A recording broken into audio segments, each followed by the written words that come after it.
السلام عليكم ورحمة الله وبركاته. الحمد لله رب العالمين، إن العاقبة للمتقين ولا عدوان إلا أهل الظالمين. أشهد أن لا إله إلا الله وحده لا شريك له، وأشهد أن سيدنا وعزيمنا وحبيبنا محمد عبده ورسوله. We thank Allah subhanahu wa ta'ala for giving us another opportunity for us to be able to come talk about His special grace and mercy. Alhamdulillah Rabbil Alameen. Allah subhanahu wa ta'ala has given us the opportunity for us to be able to um, learn meaningful knowledge and knowledge that would really take us into entering into the acceptance of Allah subhanahu wa ta'ala. Inshallah, today we'll look at one special name of Allah subhanahu wa ta'ala.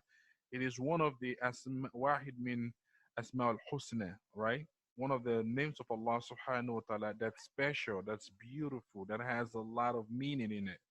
And this name is a name that drives us to understand the essence of Allah subhanahu wa ta'ala in our lives. And without understanding this essence of Allah in our lives and better relating with this name, we would not really and fully worship Allah to the extent when we would attain the height of Ihsaan, excellence in our worship, in our day-to-day worship.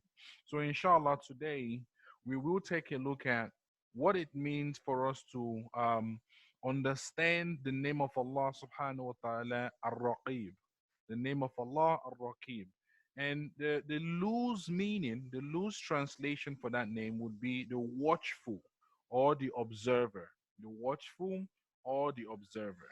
And the scholars have explained this name as a name that really, really goes to touch the core of our essence and how we understand Allah subhanahu wa ta'ala.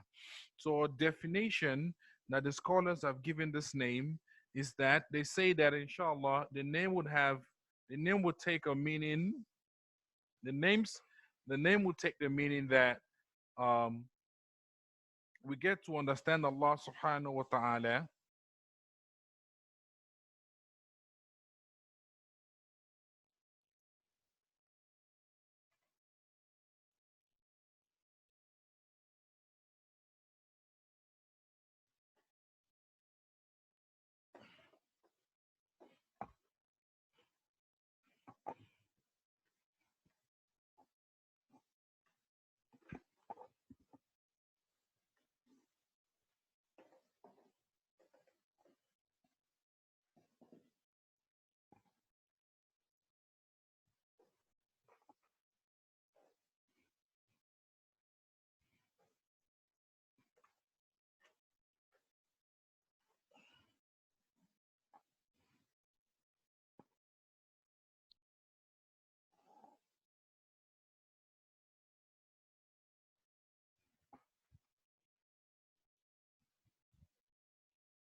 that we get to understand Allah subhanahu wa ta'ala the proper way.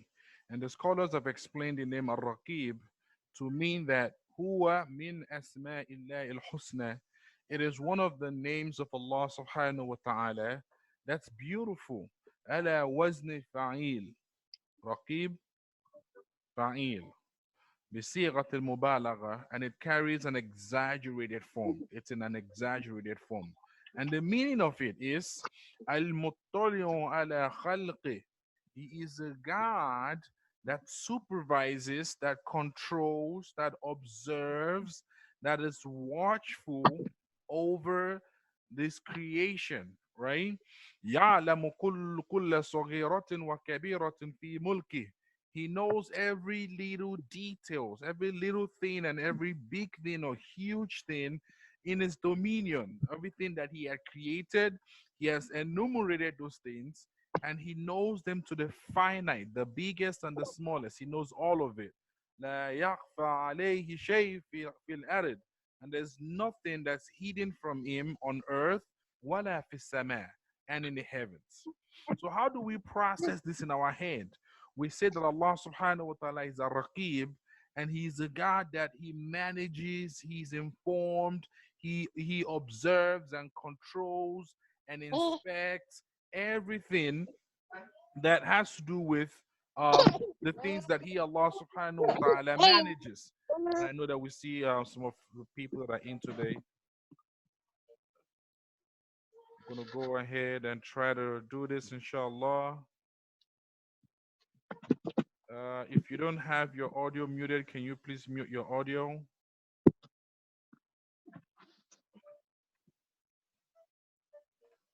So, um, Allah subhanahu wa ta'ala explain, the scholars explain that Allah subhanahu wa ta'ala, He is a God that knows everything. And this name Ar Raqeeb is very, very central to how we understand and relate with Allah subhanahu wa ta'ala. Allah is the God that created everything, and He's the God that's the observer and the watchful God over the things He had created. That word al-mutali, for us to better understand it, and we say that Allah subhanahu wa ta'ala is the God that has the highest and the greatest of all example, right?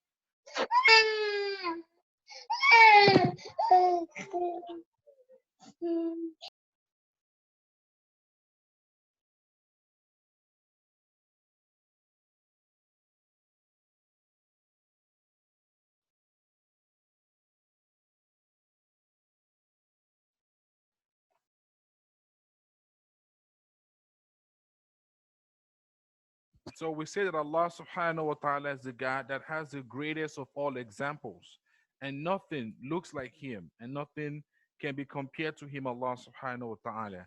When Allah subhanahu wa ta'ala talks about this name, Ar-Raqib, the scholars go to explain it as Al-Muttali ala khalqi.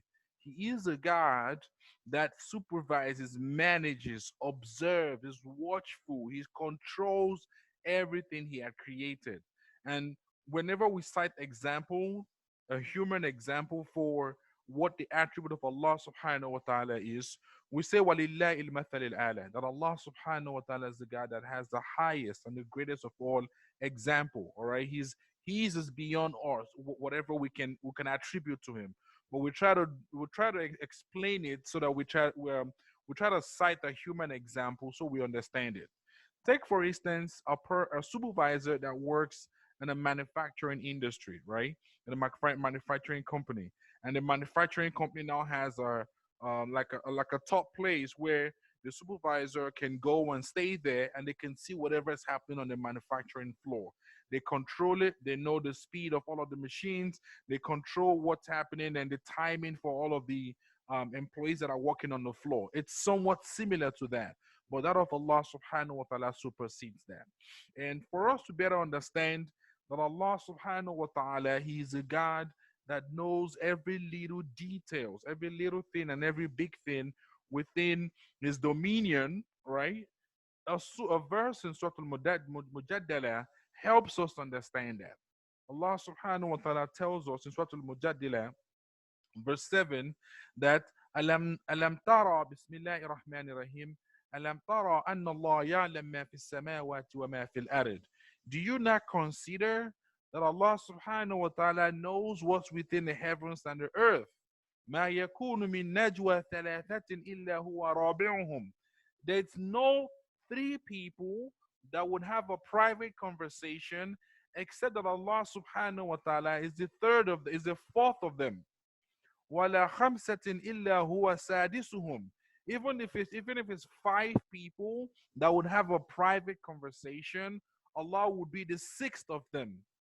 وَلَا عَدْنَا مِنْ ذَلِكَ. Even if you have a lesser number than that, وَلَا أَكْثَرَ, or even if you have a higher number than that, إِلَّا هُوَ مَعْهُمْ أَيْنَمَا كَانُوا. Except that Allah subhanahu wa ta'ala, He's there with them wherever they are. So He's there with them in His knowledge, not His physical divine presence. However, He's there with them in His knowledge. إِلَّا هُوَ مَعْهُمْ أَيْنَمَا كَانُوا ثُمَّ يُنَبِّئُهُم بِمَا عَمِلُوا يَوْمَ الْقِيَامَةِ. And on the day of judgment, He will, Allah subhanahu wa ta'ala would give them information, news of of the things that they used to do on earth. Inna Allah bi kulli shayin alim. Allah subhanahu wa ta'ala knows everything. He knows everything. Wallahi, Allah subhanahu wa ta'ala, He knows everything. And how does the Quran capture this? The Quran tells us in Surah An-Nisa, that's where we see, or one of the places where where the name Ar Raqeeb was used in relation to Allah subhanahu wa ta'ala.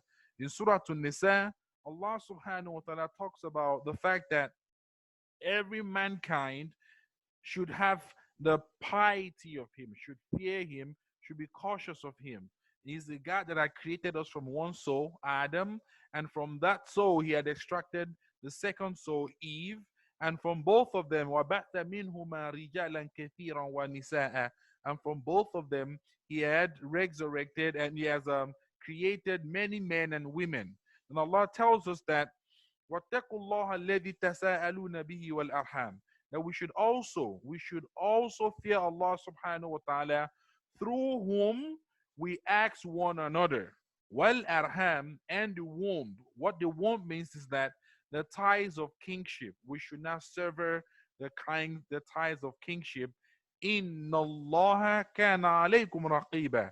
And this is the mawdu' shahid, the point of reference, that Allah subhanahu wa ta'ala, He is ever over us an observer, a watchful God, an observer. So if we think of that thought process, that Allah subhanahu wa ta'ala is constantly watching us, how should we um, modify the way we do things day in and day out? We know that we have a God that has an all encompassing knowledge. He sees us, He knows us, He understands what we go through, He knows what we go when we go out and when we come back in. He knows the clothes that we wear. He has knowledge of the things that we think of, even if we don't say it verbally. He has those knowledge. He has the knowledge of what would happen to us tomorrow, and we don't even have that knowledge. So the way we better understand these verses and this attribute of Allah subhanahu wa ta'ala will really, really help us go a long way.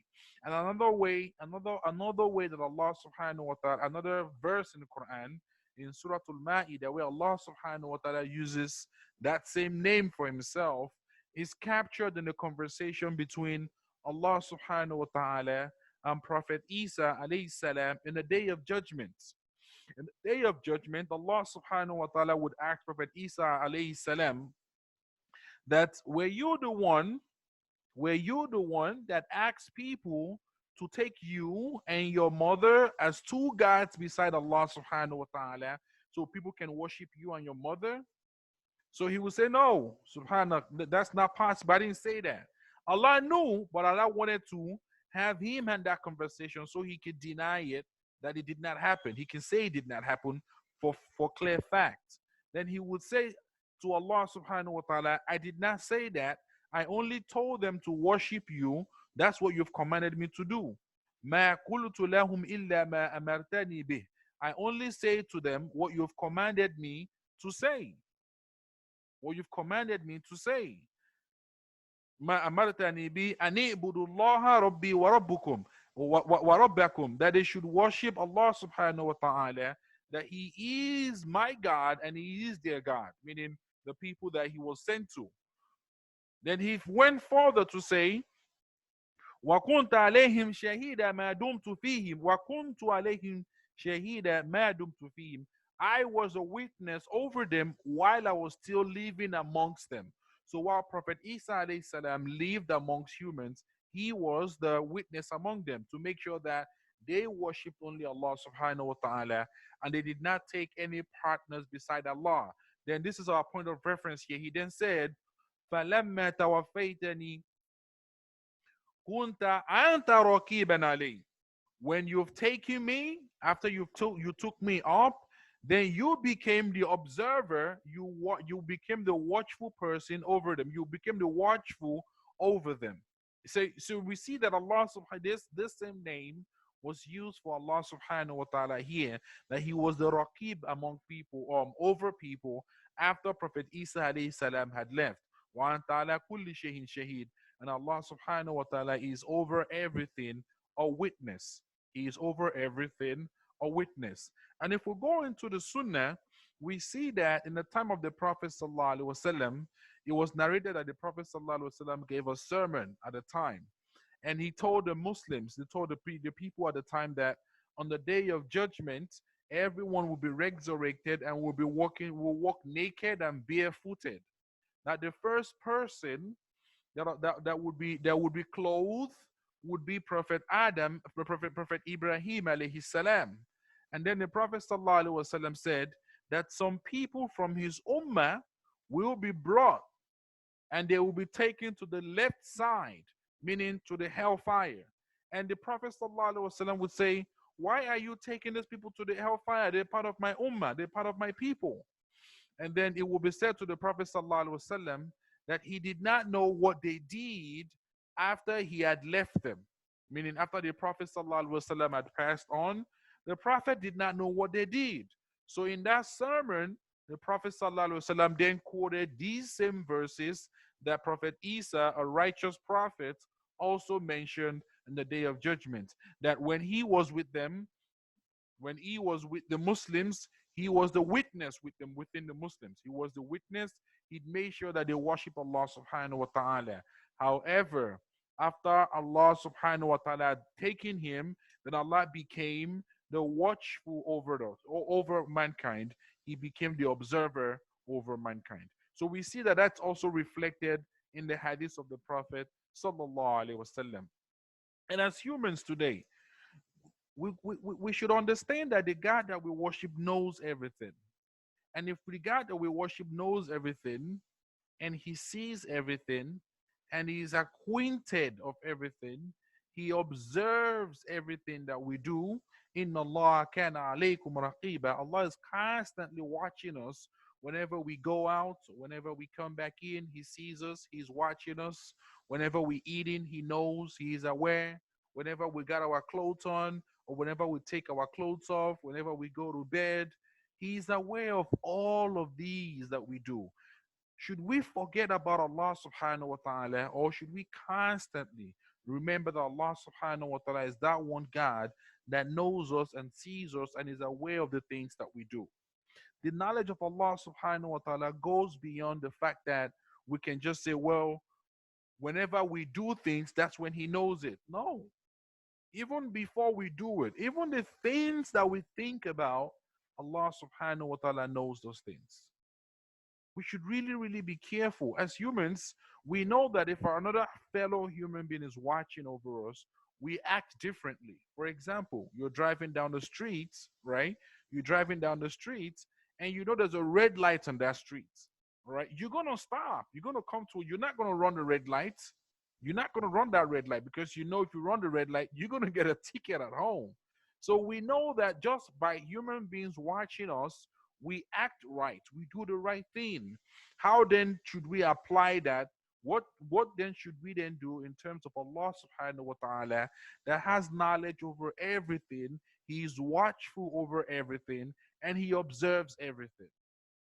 When we play this in our mind day in, day out, that Allah sees us, he knows us, he understands what's going to happen to what we're doing, that should help refine the way we live our lives and the responses that we have to day lifestyle.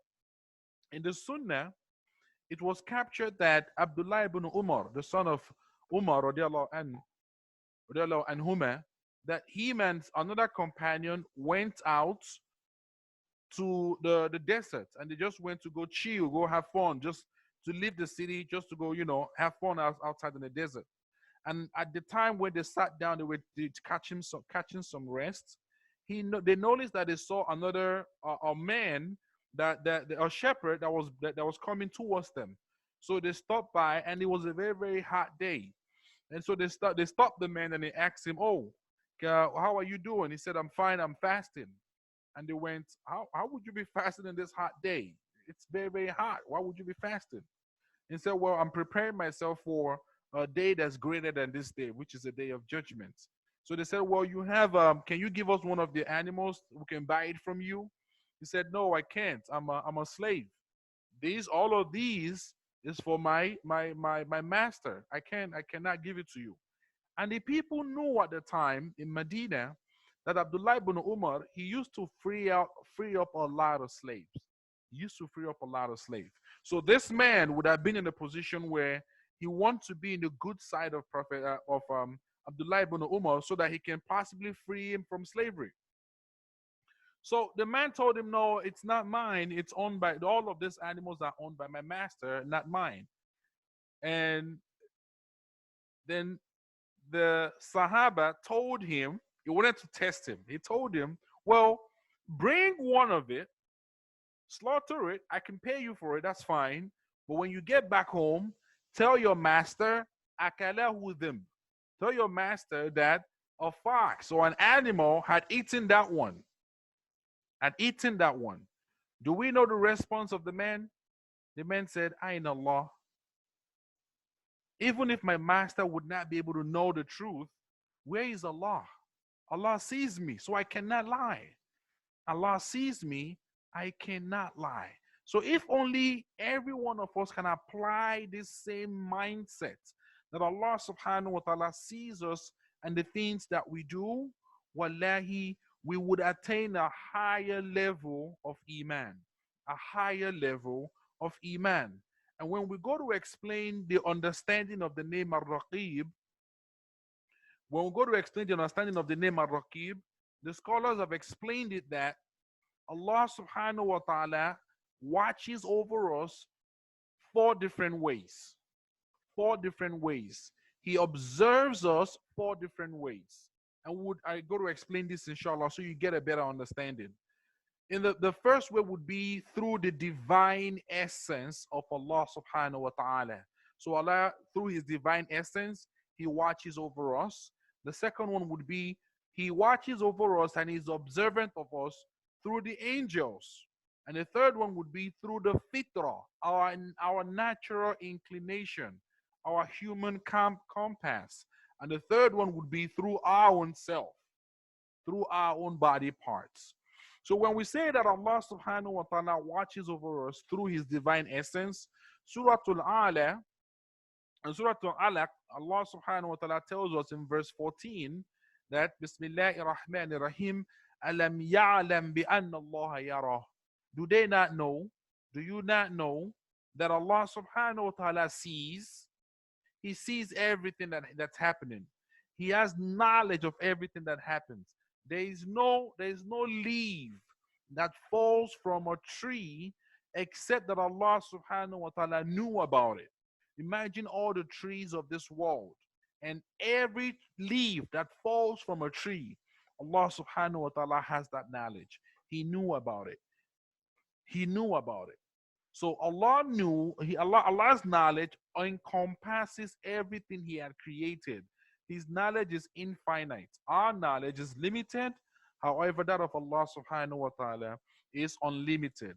So we also say that Allah subhanahu wa ta'ala observes and watches over us through the angels. Through the angels. In the Quran in Surah Al-Qaf, verse 18, Allah subhanahu wa ta'ala says, ما يلفظ من قول إلا لديه رقيب عتيد. There is nothing that's mentioned that we verbalize except that it's written by the angels of Allah subhanahu wa ta'ala. We know that we have angels called Kiram and Katibin. Yeah? So those Kiram and Katibin, the two angels on the right and the left, they write everything that we do. That's one of the ways that Allah subhanahu wa ta'ala uses to monitor us, to observe us, and be a watchful God over us. And the third way would be through our conscience, right? Everyone has a fitrah, and that fitrah is that when we grow older, when we get to a certain stage, we're able to identify what is good and what is evil. We know what is good and we know what is evil. What is good is that one thing that when we do it, we want everyone else to know. However, if it's something that's disliked or something that's evil, we hide when we do it and we don't want anybody else to do it or to know about it. So that's the human compass in us telling us that what you're doing is not right. But if we still go ahead and do it, we're not boastful about it and we hide to do it. We hide to do it. And the fourth one would be our body parts. Our body parts, yes, our body parts, because Allah subhanahu wa ta'ala on the day of judgment will call us to account on the day of judgment. Some people would then speak and they say, well, I don't want the angels to to testify against me. I don't want anybody to testify against me. I want to testify by myself. Allah would say, okay, if you want to testify by yourself, that's fine. I'll let you do that. Al-yawma nakhtimu ala afwaihim. On this day, their lips or their mouth will be sealed. Wa tukallimna aydihim. And their hands would speak. Wa tashhadu arjuluhum bima kanu yaksibun. And their feet would testify of all of the things that they lied and they did on earth. So in Surah Al-Fusilat, verse 19 and verse 20, Allah subhanahu wa ta'ala tells us that when the unbelievers are then driven to hell, then their body parts will testify against them. Then verse 20 now said, حتى إذا ما جاءوها شهد عليهم سمعهم وأبصارهم وجلودهم. When they get close to the hell, شهد عليهم سمعهم, their ears, وأبصارهم, their eyes, وجلودهم, even until their skin will testify against them بما كانوا يعملون, with the things that they used to do on earth. Now ask yourself this question. Can you go to a place without your eyes being there, without your ears being there, without your skin being there? Can you be present in the place without your skin being there? Or can you say something or do something without your eyes, your ears, and your skin being present or knowing of what you did? So again, our body parts, Allah would use our body parts as one of the means that He's watchful over us. So He has the knowledge, and He's the God that can hold us to account on the day of judgment. And as Muslims, I want to drive the message home for us to make it easy, inshallah. As Muslims, we try to derive the attributes from the names of Allah subhanahu wa ta'ala, so we can implement those attributes in our day-to-day life. The name Ar Raqeeb comes from the word raqaba, to watch something. If Allah subhanahu wa ta'ala tells us that He is Ar Raqeeb, how do we apply this name? How do we apply the attributes derived from this name? I share one hadith with us, inshallah. This hadith was captured by one of the companions of Allah, of the Prophet sallallahu alaihi wasallam, when he said that a messenger came to meet the Prophet. Actually, that messenger was Jibril. He came in the form of a human, and he came to ask the Prophet sallallahu alaihi wasallam certain question. This hadith is a popular hadith. Many Muslims they know this hadith. And Jibril asked the Prophet sallallahu alaihi wasallam many questions. In the beginning, he started, Ma huwa Islam? What is Islam? The Prophet sallallahu alaihi wasallam explained the meaning. And he then asked, then he said, Sadaqta, you said the truth. Then he went on to ask, Ma huwa Iman? What is faith? The Prophet sallallahu alaihi wasallam answered, he said, Sadaqta, you said the truth. And then he comes to our point of reference, Ma huwa Ihsaan? What is Ihsaan? And Ihsaan would mean excellence. Excellence. What is Ihsaan? All right. The Prophet ﷺ says, excellence, al-Ihsaan, and takhshallah. It's for us to fear Allah subhanahu wa ta'ala ka'annaka tara, as though we see Allah. In another narration is, and ta'bud Allah, for us to worship Allah كأنك ترى, just as though you see Allah. فإن لم تكن ترى if you do not see Allah, even though we do not see Allah, فإنه يراك, we know for a fact that Allah subhanahu wa ta'ala sees us. So if we can exercise the attribute of Ar Raqeeb, that Allah is the watchful God and He sees us, and we do that day in, day out, it helps us achieve and attain the level of Ihsaan. And that's the most excellent level. The most excellent level. Not every Muslim is a mu'min. However, every mu'min is a Muslim. And not every mu'min is a muhsin.